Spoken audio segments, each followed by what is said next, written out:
Hindi nahinto ang trabaho ni Raymond Tipon kahit na apektado ng krisis dala ng pandemya ang basket exporting company na pinagtatrabahuhan nito sa siyudad ng San Fernando, Pampanga. Hindi raw bababa sa 200 manggagawa ang kasama niyang nagtatrabaho sa planta sa Barangay Lara na binisita nitong Huwebes ni Presidential Aspirant at Manila Mayor Isko Moreno.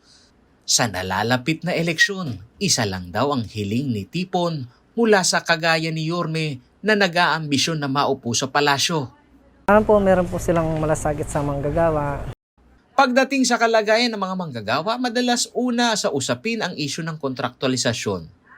Katunayan, mismong si Presidente Rodrigo Duterte nangako noong siya ay nangangampanya pa lamang na kanyang bubuwagin ang sistemang ito upang maging regular lahat ng mga obrero.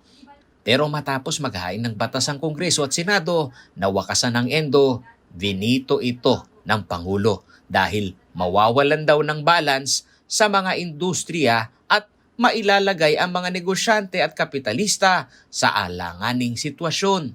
Pero kung si Manila Mayor Isko Moreno Dumagoso raw ang tatanungin tungkol sa endo, tsaka na muna raw problemahin ito.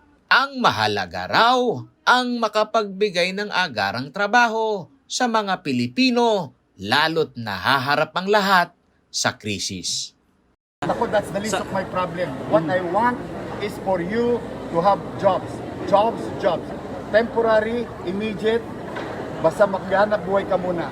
Pag umuunlad na tayo, balikan natin yung issue na yun. For now, we must find a way how to stimulate as government, to stimulate businesses so that they can sustain jobs. Sa pananaw ni Moreno, mas mabuti na raw na tanging ang malapit sa katotohanan lamang ang kanyang sabihin sa kampanya kaysa magbigay ng mga pangako na mapapakulang. Paulo G. Santos, CLTV News.